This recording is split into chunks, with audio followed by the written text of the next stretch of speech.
Hi everyone, welcome back to my YouTube channel. In today's video, I'm going to share part 2 of the legal process of buying land in Kenya.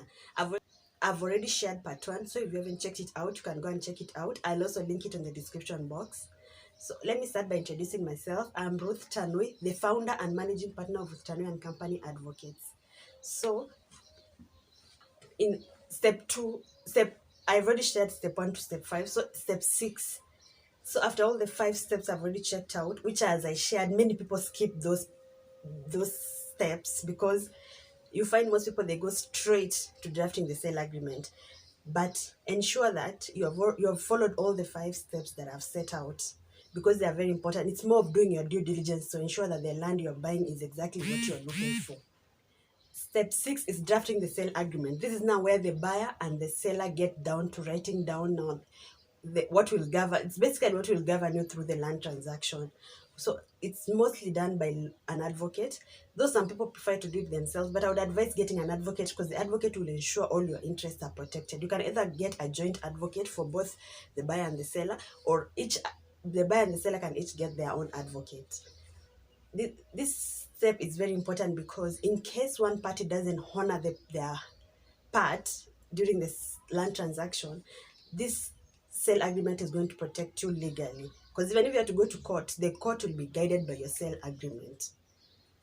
So I hope you get why I insist it's safer when it's an advocate who has drafted the sale agreement, because at least they'll ensure all you are protected legally.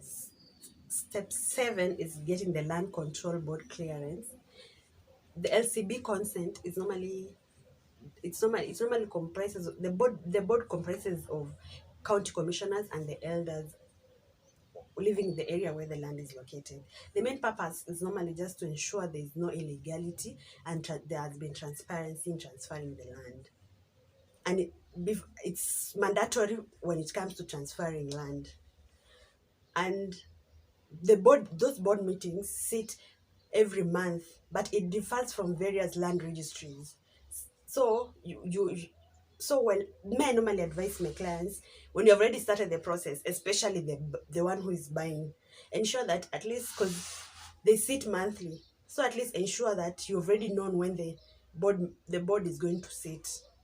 Though sometimes if there's need of urgency, you can have a special board meeting, which is more expensive because the normal board is normally 1,000 Kenya shillings, but the special board normally costs around 10,000 to 15,000 depending on the land. Step 8 is now doing the land valuation. After you've gotten the green light from the land control board, you now go ahead to do the valuation, which is normally done at the land registry where the land is located. The land valuer is going to do the valuation of the land, which is very important for the purposes of paying of stamp duty. After the valuation of the land has been done, you now have to pay stamp duty. Stamp duty is normally paid if your land is within the municipality, it's 4%. If it's outside the municipality, it's 2%. Then after now the land valuation, the next step is now step 9 is now doing the transfer of the land, which is basically now you book for registration of the transfer, for the transfer to be undertaken. The process normally it determines the land registry. It can take a week or two depending on where the land is located. But especially if it's outside Nairobi, I normally see the transfer process won't take a lot. Step 10. Step 10 is not the final step. Now at this time, after the transfer has been done, a new land title will come with the name of the buyer.